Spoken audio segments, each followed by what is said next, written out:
சொன்னார்கள் ஸல்லல்லாஹு அலைஹி வஸல்லம், இந்த உலகம் அழிவதற்கு ஒரே ஒரு நாள் மீதமாக இருந்தாலும், ஒரே ஒரு நாள், நாளை அழிய போகிறது உதாரணமாக உலகம், இன்றைய நாள் மட்டும்தான் மீதமாக இருக்கும் என்று வைத்துக் கொண்டாலும் இன்றைய நாளை அல்லாஹ் நீளமாக ஆக்குவான். இன்றைய நாளை அல்லாஹ் நீளமாக ஆக்குவான். எதுவரை நீளமாக ஆக்குவான்? அந்த நாளில் சொன்னார்கள் ஸல்லல்லாஹு அலைஹி வஸல்லம், என்னுடைய மகள் ஃபாத்திமாவுடைய குடும்பத்திலிருந்து ஒரு மனிதரை அல்லாஹ் அனுப்புவான். அவர்தான் யார்? இஸ்மி, அவருடைய பெயரும் முஹம்மத், என்னுடைய பெயரும் முஹம்மத். வஸ்மு அபி இஸ்ம அபி, என்னுடைய வாப்பாவுடைய பேரும் அப்துல்லா, அவருடைய வாப்பாவுடைய பேரும் அப்துல்லா. யம்லஉல் அர்த கிஸ்தவ் வ அத்லா கமா முலிஅத் ظுல்மன் வ ஜூரா. அவர் வரக்கூடிய நேரத்தில் உலகத்தில் எந்த இடத்திலும் நியாயம் இருக்காது, நீதி இருக்காது. முழு உலகத்திலும் அநியாயம் மாத்திரம்தான் தலை தூக்கி இருக்கும். அந்த நேரத்தில் அவர் வந்து என்ன செய்வார்? முஸ்லிம்களின் தலைவராக மாறுவார். முழு உலகத்திலேயும் நீதியை நிலைநாட்டுவார். இவர்தான் இமாம் மஹ்தி அலைஹிஸ்ஸலாம். சகோதரர்களே, இரண்டாவது விடயம், அவர் எப்போது வருவார்? இமாம் மஹ்தி அலைஹிஸ்ஸலாம் எப்போது வருவார்? அதையும் சொன்னார்கள் ஸல்லல்லாஹு அலைஹி வஸல்லம். 7 அடையாளங்களை சொன்னார்கள். 5 அடையாளங்கள் முஸ்தத்ரக் ஹாக்கிமில் வருகிறது. முதலாவது அடையாளம், இமாம் மஹ்தி அலைஹிஸ்ஸலாம் வரும்போது யஸ்கீஹில்லாஹுல் கைஸ், முழு உலகத்திலேயும் மழை பெய்ய ஆரம்பிக்கும். நான் சொல்லக்கூடிய அடையாளங்கள் நடக்கிறதா இல்லையா என்பதை நீங்களே யோகித்துக் கொள்ளுங்கள். பருவம் இல்லாமல் எந்த நேரத்திலும் மழை பெய்யும். சென்ற மாதம் மக்காவில் பெய்த பெரும் மழை காரணத்தால் மிஸ்பலா என்ற ஏரியாவில் சகோதரர்களே வாகனங்கள் வெள்ளத்தில் மிதந்தது. உலக வரலாறில் மக்காவில் இப்படிப்பட்ட மழை பெய்ததில்லை என்பதாக சவுதியுடைய வானிலை அறிக்கை தெரிவிக்கிறது. இலங்கையில் பருவம் மாறி மழை பெய்கிறது. அது மாத்திரமல்ல, 4 மாதங்களுக்கு முன்னால் அமெரிக்காவில் 90% யூதர்கள் வாழக்கூடிய மாநிலம்தான் புளோரிடா மாநிலம். சகோதரர்களே, 1 லட்சம் மக்கள், 1 கோடி மக்கள் அங்கே வாழ்கிறார்கள். அங்கே அல்லாஹ் அனுப்பிய ஒரு மழையால் 80 லட்சம் பேர் அகதிகளாக மாறினார்கள். முதலாவது அடையாளம், உலகமெங்கும் மழை பெய்ய ஆரம்பிக்கும். உலகத்தில் பெய்த மழைகளின் காரணமாக, காலநிலை மாற்றத்தின் காரணமாக இன்று வரைக்கும் 5 விமானங்கள் கீழே விழுந்து நொறுங்கி இருக்கிறது. சொன்னார்கள் ஸல்லல்லாஹு அலைஹி வஸல்லம். இரண்டாவது அடையாளம், வதுக்ரிஜுல் அர்து நபாதஹா, உலகத்தில் விளைச்சல்கள், பூமியில் விளைச்சல்கள், பயிர்கள் நன்றாக செழித்து வளர ஆரம்பிக்கும். மூணாவது அடையாளம், வதக்ருஜுல் மாஷியா, கால்நடைகளுக்கு பஞ்சம் இருக்காது. ஆடு, மாடு, ஒட்டகம் தாராளமாக மக்களுக்கு கிடைக்க ஆரம்பிக்கும். நாலாவது அடையாளம், வயுபல் மாலு சிஹாகன், சொத்து செல்வங்கள் மக்களுக்கு சரிசமமாக பங்கு வைத்து கொடுக்கப்படும். ஐந்தாவது அடையாளம், வத்தஅதுமுல் உம்மா, பலகீனமாக இருக்கக்கூடிய இந்த முஸ்லிம் உம்மத் பலமான உம்மத்தாக மாறும். ஆறாவது அடையாளம் சொன்னார்கள் ஸல்லல்லாஹு அலைஹி வஸல்லம், முஸ்னத் அஹ்மதில் வருகிறது, அலக்திலாஃபி மினன் நாஸ், மக்களுக்கு மத்தியில் ஒற்றுமை இருக்காது. ஒற்றுமையை கண்டு எவ்வளவு காலம், முஸ்லிம்களுக்கு மத்தியில் ஒத்துமை கிடையாது, நிர்வாகங்களுக்கு மத்தியில் ஒத்துமை கிடையாது, அந்நியர்களுக்கு மத்தியிலும் ஒத்துமை கிடையாது. உள்ளங்கள் பிளவுபட்ட காலம்தான் இந்த காலம் சகோதரர்களே. 6வது 7வது அடையாளம் சொன்னார்கள் ஸல்லல்லாஹு அலைஹி வஸல்லம், மஹ்தி அலைஹிஸ்ஸலாம் வெளிப்படும் பொழுது அலா ஸலாஸில், உலகத்தில் அதிகமான பூகம்பங்கள் நடந்து கொண்டிருக்கும். பூமி அதிர்ச்சி, NEIC, national earthquake information centre, தேசிய பூமி அதிர்ச்சி தகவல் மையம் ஒரு தகவலை வெளியிட்டிருக்கிறது.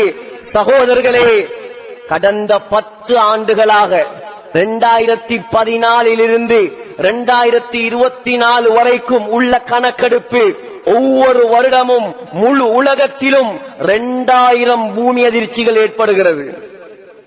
2000 பூமி அதிர்ச்சி, ஒவ்வொரு நாளும் ஏறத்தாழ 50 பூமி அதிர்ச்சிகள் முழு உலகத்திலும் ஏற்படுகிறது. சகோதரர்களே, அடுத்த விடயம் ஸல்லல்லாஹு அலைஹி வஸல்லம் சொன்னார்கள், சவுதி அரேபியாவில் ஒரு பிரம்மாண்டமான குழப்பம் உண்டாகும். சவுதி அரேபியா இப்ப எல்லாம் குழம்பி போயிட்டான் இருக்கு. சவுதி அரேபியாவில் பிரம்மாண்டமான குழப்பம். என்ன குழப்பம்? சவுதியுடைய மன்னன் மரணிப்பான். சவுதியுடைய இப்னு மாஜாவில் வரக்கூடிய ஹதீஸ், சஹீஹான ஹதீஸ், அபூ தாவூதிலும் வருகிறது. சவுதியுடைய மன்னன் மரணித்தவுடன் சவுதி மன்னனுடைய 3 பிள்ளைகள் ஆட்சியை பிடிப்பதற்காக யக்ததிலு இன்த கன்சிக்கும் ஸலாஸா, காபத்துல்லாஹ்வுடைய ஆட்சியை பிடிப்பதற்காக, காபாவுக்கு கீழ் இருக்கக்கூடிய பொக்கிஷங்களை அடைந்து கொள்வதற்காக சவுதியுடைய 3 பிள்ளைகள், சவுதி மன்னருடைய 3 பிள்ளைகள் சண்டை பிடிப்பார்கள். சொன்னார்கள் ஸல்லல்லாஹு அலைஹி வஸல்லம், ஆனால் யாருக்கும் அந்த செல்வம் கிடைக்காது, சவுதியுடைய ஆட்சி கிடைக்காது. அந்த நேரத்தில் திருமதியில் வருகிறது, وَتُقْبِلُ الرَّايَاتُ السُّودُ مِنْ قِبَلِ الْمَشْرِقِ, கிழக்கு பகுதியிலிருந்து. அபூ தாவூதில் இப்னு மாஜாவில் வரக்கூடிய ரிவாயத், கிழக்கு பகுதியிலிருந்து ஒரு கருப்பு கொடியேந்திய படை வெளியாகும். திருமிதியில் எந்த ஊர் என்றும் ஸல்லல்லாஹு அலைஹி வஸல்லம் சொன்னார்கள், மின் குராசான். குராசான் என்றால் இப்பொழுது இருக்கக்கூடிய ஆப்கானிஸ்தானும் ஈரானும் சேர்ந்த பகுதிதான் குராசான். அந்த குராசான்ல இருந்துதான் தஜ்ஜாலும் வெளியாகுவான். அதே குராசான்ல இருந்துதான் கருப்பு கொடியேந்திய படைகள் வெளியாகும். சகோதரர்களே, ஸல்லல்லாஹு அலைஹி வஸல்லம் சொன்னாங்க, அந்த படை வெளியானதை நீங்கள் கேள்விப்பட்டால் பனிமலைகளில் தவண்டாவது அவர்களிடம் சென்று, ஏ முஸ்லிம்களே, நீங்கள் அவர்களோடு சேர்ந்து கொள்ளுங்கள். ஏன் தெரியுமா? கலீஃபத்துல்லாஹில் மஹ்தி, அந்த படையில் தான் அல்லாஹ்வுடைய கலீஃபா மஹ்தி அலைஹிஸ்ஸலாம் இருப்பார். அபூ தாவூதிலே இன்னொரு ரிவாயத்தில் மஹ்தி அலைஹிஸ்ஸலாம் மக்காவில் ஒளிந்திருப்பார், மதீனாவில். சவுதியில பிரச்சனை, ஆட்சி பிரச்சனை. மஹ்தி அலைஹிஸ்ஸலாம் அவருக்கு தெரியாது நான் தான் மஹ்தி என்று. இன்றைக்கு எத்தனையோ பொய்யன் வந்துட்டான், நான் தான் மஹ்தி என்று. மஹ்தி அலைஹிஸ்ஸலாத்துக்கு தெரியாது நான் தான் மஹ்தி. மஹ்தி என்றா என்ன? அவருடைய பட்டம், பேரல்ல அது. மஹ்தி என்றால் நேர்வழி பெற்றவர், பட்டம். அவர பேர் என்ன? முஹம்மத் பின் அப்துல்லா, இதான் அவர பேர். அவருக்கு தெரியாது நான் தான் மஹ்தி. மதீனாவுல குழப்பங்கள், சவுதியில குழப்பங்கள். இவர் பாப்பார், நாம இங்க இருந்து சரி வராது. இந்த குழப்பத்திலிருந்து தப்பிப்பதற்காக நாம் என்ன செய்வோம்? மக்காவுக்கு போவோம், காபாவுக்கு போவோம், அங்கே இருப்போம். فَيَخْرُجُ رَجُلٌ مِّنْ أَهْلِ الْمَدِينَةِ هَارِبًا إِلَى مَكَّةَ. வெளியாய் அங்க போனதோட மக்காவில் இருக்கக்கூடிய உலமாக்கள், மக்காவில் இருக்கக்கூடிய நல்லடியார்கள் இவரை யார் என்று அடையாளம் கண்டு கொள்வார்கள். இமாம் சுயூத்தி ரஹிமஹுல்லாஹ், இமாம் குர்துபி ரஹிமஹுல்லாஹ் அத்-தஸ்கிரா பி அஹ்வாலில் மௌதா வ உமூரில் ஆখিরা என்ற கிதாபில் எழுதுகிறார்கள். அவர் காபத்துல்லாவுக்கு வந்த உடனே வானத்திலிருந்து ஒரு சத்தம் வருமாம், இதோ அல்லாஹ்வுடைய கலீஃபா மஹ்தி வந்து விட்டார், ஏ முஸ்லிம்களே நீங்கள் பையத்து செய்யுங்கள், நீங்கள் பையத்து செய்யுங்கள். எல்லா முஸ்லிம்களும் அவருக்கு விருப்பம் இல்லாமல் சகோதரர்களே ஹஜருல் அஸ்வதுக்கும் மகாம் இப்ராஹிமுக்கும் மத்தியில் வைத்து மஹ்தி அலைஹிஸ்ஸலாமோடு பையத் செய்வார். ஸல்லல்லாஹு அலைஹி வஸல்லம் சொன்னாங்க, அவர் செய்யற முதலாவது வேலை யம்லிகுல் அரப, ஐரோப்பியா கண்டத்தின் மீது படையெடுக்க மாட்டார், ஆசியா கண்டத்தின் மீது படையெடுக்க மாட்டார். முதலாவது அவர் செய்யற வேலை அரபு நாடுகளை கைப்பற்றுவார். ஏன் இந்த இருக்கிற அரபு நாடெல்லாம் பேர்ல தான் அரபு நாடு. போய் இறங்கி பாருங்க, இஸ்லாம் எந்த இடத்தில் இஸ்லாம் குளிர் வளர்ந்ததோ, எந்த இடத்தில் ஸல்லல்லாஹு அலைஹி வஸல்லம் தன்னுடைய இரத்தத்தை சிந்தி இஸ்லாத்தை வளர்த்தார்களோ சகோதரர்களே, அந்த இடத்தில் இஸ்லாம் குழி தோண்டி புதைக்கப்படுகிறது. சொன்னார்கள் ஸல்லல்லாஹு அலைஹி வஸல்லம், இப்னு மாஜாவுடைய ரிவாயத், யத்ருசுல் இஸ்லாம் கமா யத்ருசு வஷ்யு ஸௌப், உடுப்பு சாயம் போவதைப் போல, உடுப்பு கலர் மங்குவதைப் போல ஒரு காலம் வரும், இஸ்லாம் மங்கி மறையும். எந்த அளவுக்கு மங்கி மறையும்? வட்டி கணக்கெடுக்க மாட்டார்கள், விபச்சாரத்தை கணக்கெடுக்க மாட்டார்கள், மதுவை கணக்கெடுக்க மாட்டார்கள். பேரை பார்த்தா முஸ்லிம் பிளைட், கத்தரியா, கட்டாயாவைஸ், எமிரேட்ஸ், இமாராத் பிளைட்டுகளுடைய பெயர். மனைவியோடு சகோதரியோடு நான் உட்கார்ந்திருக்கிறேன், எனக்கு பக்கத்துல வந்து கேட்கிறாள், excuse me sir, what do you want? Alcohol, சாராயம் வேணுமா? தொப்பியோட தாடியோட உட்கார்ந்து இருக்கிறேன், எனக்கிட்ட வந்து சாராயம் வேணுமான்னு கேட்கிறா. பிளைட் எங்க? சுந்தரத்துடைய பிளைட் அல்ல அது, பண்டார திகிரி பண்டாரோட பிளைட் அல்ல அது, அரபு நாடுகளுடைய பிளைட்டாம். சுப்ஹானல்லாஹ். ஏன்? ஏர்போர்ட்ல போய் இறங்கினா, துபாய் இன்டர்நேஷனல் ஏர்போர்ட், தொழுற ரூம், அதுக்கு பக்கத்திலேயே பிரம்மாண்டமான சாராய கடை. இஸ்லாம் தேவல்ல எங்களுக்கெல்லாம், இஸ்லாம் தேவல்ல, எங்களுக்கு சல்லிதான் வேணும், எங்களுக்கு வருமானம் தான் வேணும். மார்க்கத்தை குழி தோண்டி புதைப்போம், பணம் கிடைத்தால். இந்த கேடுகட்ட இஸ்லாமிய மன்னர்களை எல்லாம் அடித்து விரட்டிவிட்டு இமாம் மஹ்தி அலைஹிஸ்ஸலாம் அல்லாஹ்வுடைய கலீஃபாவாக இந்த உலகத்தில் கொடி கட்டி பறப்பார். சகோதரர்களே, மஹ்தி அலைஹிஸ்ஸலாம் ஆட்சியை கைப்பற்றியவுடன் சொன்னார்கள் ஸல்லல்லாஹு அலைஹி வஸல்லம், உம்ரானு பைத்தில் மக்திஸ், கவனமாக கேளுங்கள், உம்ரானு பைத்தில் மக்திஸ், பலஸ்தீன் செழிப்பாக ஆரம்பிக்கும். மஸ்ஜிதுல் அக்ஸா, ஜெருசலம் இன்னைக்கு யுத்த பூமியா இருக்குதே, 10,000 பேரை காணவில்லை.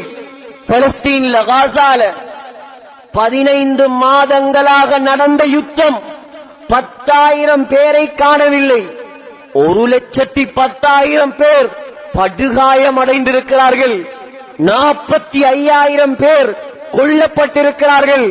அதில் 20,000 பேர் பொம்புளைகள், 15,000 பேர் பச்சை புள்ளைகள்.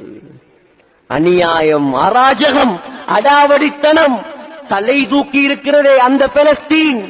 சொன்னார்கள் ஸல்லல்லாஹு அலைஹி வஸல்லம் இப்னு ஹவாலாவை பார்த்து, இப்னு ஹவாலா, இதா ரஅய்தல் கிலாஃபத கத் நஸலத்தில் அர்பல் முகத்தஸா. சொன்னார்கள் இப்னு ஹவாலா, ஒரு நாள் வரும், பலஸ்தீன பூமி, ஜெருசலம் பூமி இஸ்லாமிய சாம்ராஜ்யத்தின் சென்ட்ரல் கவர்மெண்டாக மாறும், அங்கதான் ஆட்சி. பலஸ்தீன் மதிப்பு கூட கூட ஸல்லல்லாஹு அலைஹி வஸல்லம் சொன்னார்கள், மதீனாவுடைய மதிப்பு குறைய ஆரம்பிக்கும்.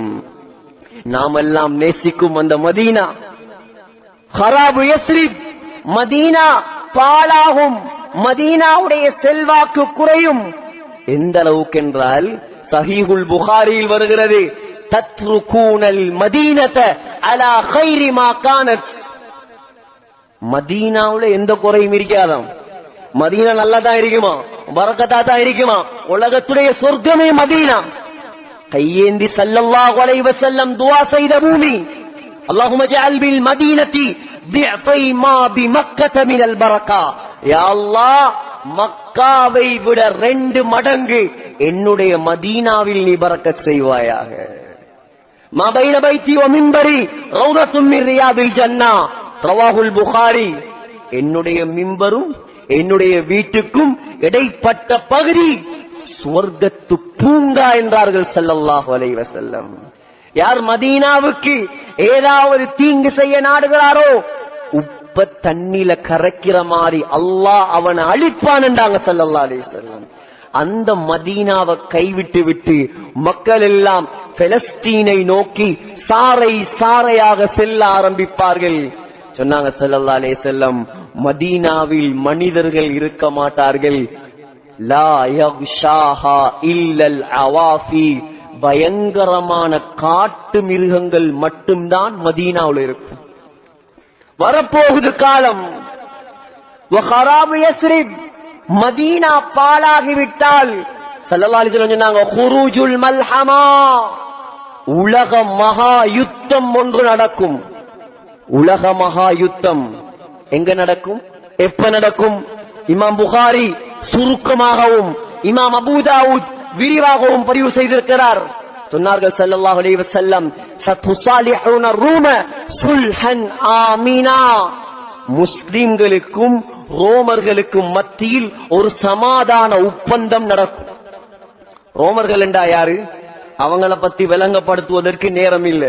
சுருக்கமாக ஹதீஸுடைய வெளிச்சத்தில் சொல்கிறேன் சகோதரர்களே, மேற்கத்தேய கிறிஸ்தவர்கள்.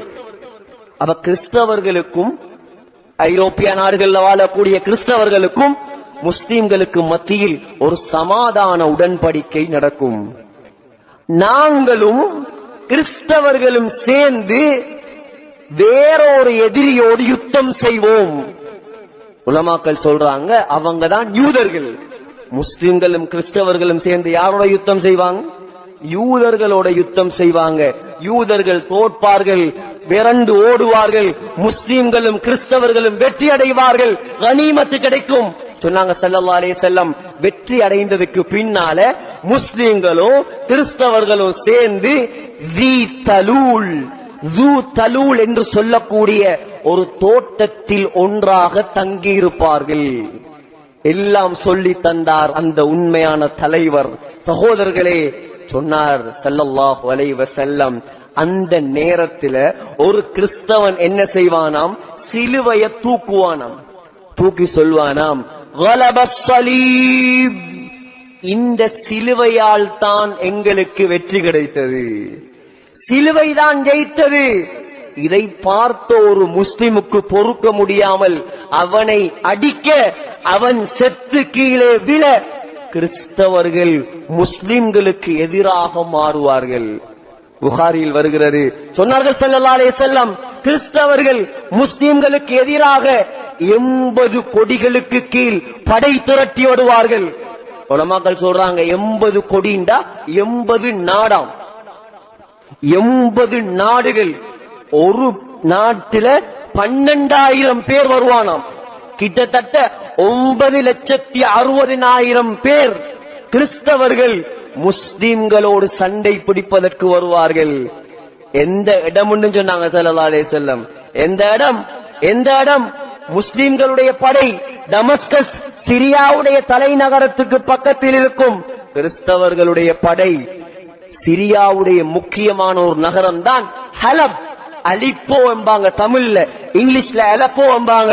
அந்த ஹலப்ல இருந்து 40 கிலோமீட்டர் தூரத்தில் உள்ள தாபிக் என்ற இடத்துல இருக்கும். முஸ்லிம்ல வருகிறது, சஹி முஸ்லிம்ல 4 நாள் பயங்கரமான யுத்தம் நடக்கும். சொன்னாங்க ஸல்லல்லாஹு அலைஹி வஸல்லம், முஸ்லிம்கள்ல ஒரு கூட்டம் ஷஹீதாகுவாங்க, இரண்டாவது கூட்டம் தோத்து போவாங்க, மூணாவது கூட்டம் வெற்றி அடைவாங்க. எந்த அளவுக்கு பயங்கரமான யுத்தம் என்றால், அந்த யுத்த களத்துக்கு மேலால் ஒரு பறவை பறந்து போனால் சொன்னாங்க ஸல்லல்லாஹு அலைஹி வஸல்லம், செத்து கீழே விழுந்துவிடும். தற்கால உலமாக்கள் அதுக்கு விளக்கம் எழுதுறாங்க. அணு ஆயுதங்களின் ரேடியேஷன் கதிர்வீச்சின் காரணமாக பறவைகள் கூட செத்து கீழே விழுமா. உலக மகா யுத்தம். அதுக்கு பின்னால் சகோதரர்களே சொன்னாங்க ஸல்லல்லாஹு அலைஹி வஸல்லம், இந்த உலக மகா யுத்தம் நடந்ததற்கு பின்னால் ஃபத்ஹுல் குஸ்தந்தீனியா, குஸ்தந்தீனியா என்ற நகரம் வெற்றி கொள்ளப்படும். குஸ்தந்தீனியா எங்க இருக்குது? துருக்கியுடைய பழைய கேபிட்டல் தலைநகரம் தான் குஸ்தந்தீனியா. இப்ப அதுக்கு பேர் இஸ்தம்பூல். இப்ப துருக்கியுடைய தலைநகரம் அன்காரா. பழைய தலைநகரம் இஸ்தம்பூல், குஸ்தந்தீனியா, கொன்ஸ்டாந்தினோபிள் என்று சொல்வார்கள் தமிழில். சகோதரர்களே, மிக முக்கியமான நகரம், மிக முக்கியமான நகரம். ரோம பேரரசின் தலைநகராக திகழ்ந்த இடம் குஸ்தந்தீனியா. பைசாந்திய பேரரசின் தலைநகராக திகழ்ந்த இடம் குஸ்தந்தீனியா. 450 ஆண்டுகளுக்கு மேலாக உஸ்மானிய பேரரசின் தலைநகராக திகழ்ந்த இடம்தான் குஸ்தந்தீனியா. சொன்னாங்க ஸல்லல்லாஹு அலைஹி வஸல்லம், முஸ்லிம்ல வருது ஹதீஸ், சமிஅதும் பி மதீனத்தின் ஜானிபும் மின்ஹா ஃபில் பஹ்ரி வ ஜானிபும் மின்ஹா ஃபில் பர். ஒரு மதீனா, ஒரு நகரம் இருக்கிறது குஸ்தந்தீனியா. அந்த நகரத்துடைய ஒரு பகுதி கடல்ல, அடுத்த பகுதி தரையில. அந்த குஸ்தந்தீனியா இஸ்தம்பூல் அரவாசி ஆசியால இருக்குது, அடுத்த பாதி ஐரோப்பால இருக்குது. அதுக்கு நடுவால தான் பொஸ்பரஸ் என்று சொல்லக்கூடிய ஒரு நீரினை பிரிக்குது. சகோதரர்களே, சொன்னாங்க ஸல்லல்லாஹு அலைஹி வஸல்லம், 70,000 முஸ்லிம்களை கூட்டிக் கொண்டு முஸ்லிம்களுடைய தலைவர், பெரும்பாலும் இமாம்கள் சொல்றாங்க மஹ்தி அலைஹிஸ்ஸலாம், குஸ்தந்தீனியாவுக்கு துருக்கியுடைய தலைநகரத்துக்கு போவார். போய் சொன்னாங்க ஸல்லல்லாஹு அலைஹி வஸல்லம், வாளால வெட்டவும் மாட்டாங்க, அம்புகளை வீசவும் மாட்டாங்க. லா இலாஹ இல்லல்லாஹ் அல்லாஹு அக்பர் என்று முஸ்லிம்கள் கத்துவார்கள். அந்த நகரத்தின் கடல் பகுதி முஸ்லிம்களுக்கு சொந்தமாக மாறும். இரண்டாவது முறை லா இலாஹ இல்லல்லாஹ் அல்லாஹு அக்பர் என்று கத்துவார்கள். அந்த நகரத்துடைய தரைப்பகுதி முஸ்லிம்களுக்கு சொந்தமாக வந்துவிடும். மூணாவது முறை லா இலாஹ இல்லல்லாஹ் வல்லாஹு அக்பர் என்று கத்துவார்கள் முஸ்லிம்கள். சகோதரர்களே, உலகத்திலே அப்படியான முஸ்லிம்கள் இப்ப பார்க்க முடியாது. ஈமானிய பலம் வேண்டும் சகோதரர்களே. கத்துவார்கள். முழு துருக்கியுடைய தலைநகரமும் முஸ்லிம்களுடைய கையில் வந்துவிடும். எல்லாரும் ரெஸ்ட் எடுப்பாங்க. ஸல்லல்லாஹு அலைஹி வஸல்லம் சொன்னாங்க, ஜெய்தூன் மரங்களில் தங்களுடைய வாள்களை தொங்க விடுவார்கள். ஜெய்தூன் மரம் 2000 வருஷம் வாழும் ஒரு ஜெய்தூன்.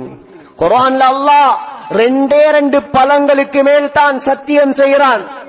ஒன்று வத்தீன், அத்தி பழம், இரண்டாவது வஸ்ஸைத்தூன், ஜெய்தூன் பழம்.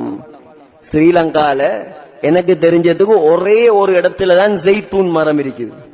நீங்க ஜெய்தூன் மரத்தை பார்க்கணும்னா மினுவாங்குடைக்கு போகணும். மினுவாங்குடையில கல்லொழுவையில நிலாமியா என்ற ஒரு மதரசா இருக்குது. அந்த நிலாமியா மதரசால ஜெய்தூன் மரம் இருக்குது. நாட்டி 10 வருஷம் குவைத்ல இருந்து கொண்டு வந்து நாட்டினாங்க. அதே சைஸ்ல தான் இன்றைக்கும் இருக்குது. லேசில வளராது, லேசில சாகாது. உலமாக்கள் எழுதுறாங்க, ஆய்வாளர்கள் 2000 வருடங்கள் வாழுமாம் ஒரு ஜெய்தூன் மரம். சகோதரர்களே, நீண்ட ஆய்வோதெல்லாம் என்ன சொல்ல வந்தேன், ஜெய்தூன் மரங்களில் வாள்களை தொங்க விட்டுக் கொண்டு முஸ்லிம்கள் ஓய்வெடுத்துக் கொண்டிருக்கும் போது ஒரு சத்தம் வரும், ஒரு சத்தம் வரும், தஜ்ஜால் வந்து விட்டான், தஜ்ஜால் வந்து விட்டான். உடனே மஹ்தி அலைஹிஸ்ஸலாம் ஒரு சிலரை அந்த செய்தி உண்மையா என்று பார்ப்பதற்காக அனுப்பிவிட்டு முஸ்லிம்கள் எல்லாரையும் கூப்பிட்டு கொண்டு மஹ்தி அலைஹிஸ்ஸலாம் சிரியாவுடைய தலைநகரத்துக்கு வருவார்கள். டமஸ்கஸ்.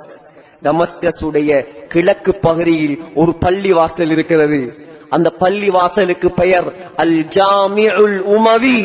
உமையாக்களுடைய காலத்தில் கட்டப்பட்ட பிரம்மாண்டமான பள்ளி. லட்சக்கணக்கான மக்கள் நின்று தொழலாம்.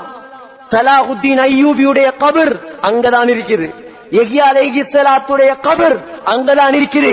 ஹுசைன் ரலியல்லாஹு அன்ஹுடைய தலையை வெட்டி அங்கதான் கொண்டு வந்து முதலாவது வைத்தார்கள். மௌலானா உமர் இப்னு அப்துல் அசீஸ் ரஹிமஹுல்லாஹ் ஜனாதிபதியாக பதவி பிரமாணம் செய்தது அந்த பள்ளியில. சகோதரர்களே, அங்க வருவாங்க. அந்த நேரத்தில தான் அல்லாஹ் உலக வரலாறு காணாத ஒரு அற்புதத்தை வெளியாக்குவான். என்ன அற்புதம்? கிட்டத்தட்ட 2000 வருடங்களாக 2வது வானத்தில் வாழ்ந்து கொண்டிருக்கும் நம்முடைய தலைவர் ஹஜ்ரத் ஈசா அலைஹிஸ்ஸலாம் இறங்கும் நேரம் நெருங்கும். 2 மலக்குமார்கள் ரெக்கையை விரிப்பார்கள். புகாரி, முஸ்லிம், அஹ்மத் எல்லாத்திலையும் வரக்கூடிய ஹதீஸ். ரெக்கையை விரிப்பார்கள். சகோதரர்களே, ரெக்கையில் ஈசா அலைஹிஸ்ஸலாம் குங்கும நிறத்தில் ஆடை அணிந்து கொண்டு 2 ரெக்கைகளில் தொங்குவார். முழு உலகமும் பார்க்கும். ஈசா அலைஹிஸ்ஸலாம் தலையை குனிந்தால் தலையிலிருந்து தண்ணீர் கொட்ட ஆரம்பிக்கும். தலையை தூக்கினால் முத்து முத்தாக வேர்வைகள் கொட்ட ஆரம்பிக்கும். உர்வத் இப்னு மஸ்ஊத் என்ற சஹாபியை போல் அழகாக இருப்பார் ஈசா அலைஹிஸ்ஸலாம். 33 வயதில் இறங்குவார். சகோதரர்களே, டமஸ்கஸுடைய அந்த ஜாமிஉல் உமவியில் இருக்கக்கூடிய வெள்ளை மினாராவில் தான் ஈசா அலைஹிஸ்ஸலாம் இறங்குவார். ஒரு தொழுகை நேரம் சொன்னாங்க ஸல்லல்லாஹு அலைஹி வஸல்லம், ஈசா அலைஹிஸ்ஸலாத்துடைய மூச்சு காத்து காஃபிர்களுக்கு நஞ்சாக மாறும். எவ்வளவு பவர் அல்லாஹ் கொடுப்பான்டா. நாம மூச்சு விட்டா இங்கனைக்கும் வராது. ஈசா அலைஹிஸ்ஸலாம் மூச்சு விடுவார். ஸல்லல்லாஹு அலைஹி வஸல்லம் சொன்னாங்க, நஃபஸுஹு ஹைசு யன்தஹி தர்ஃபுஹு, அவருடைய பார்வை எவ்வளவு தூரம் போகுமோ அவ்வளவு தூரம் அவருடைய மூச்சு காத்து போகும். விரட்டுவார் தஜ்ஜாலை. சகோதரர்களே, விரட்டி போய் தஜ்ஜாலை பலஸ்தீன்ல பாபுல் லுத் என்ற இடத்தில் வைத்து தஜ்ஜாலை தன்னுடைய ஈட்டியால் குத்தி கொலை செய்துவிட்டு தஜ்ஜாலுடைய ரத்தத்தை முஸ்லிம்களுக்கு கொண்டு வந்து காட்டுவார். அதற்கு பின்னால் சகோதரர்களே, உலகத்துடைய தலையெழுத்தை அல்லாஹ் மாத்திருவார். முஸ்லிம்களுக்கு தான் வெற்றி, பலஸ்தீனுக்கு தான் வெற்றி. சகோதரர்களே, காலம் ரொம்ப தூரத்தில் இல்லை, வெகு நெருக்கமாக இருக்கிறது. எப்பொழுது இது நடக்கும், எப்பொழுது மௌத் வரும்? நம்முடைய சின்ன குழந்தைகள் இதையெல்லாம் பார்க்குமா, அல்லது அதற்கு முன்னால் உலகம் அழியுமா? யாருக்கும் தெரியாது சகோதரர்களே.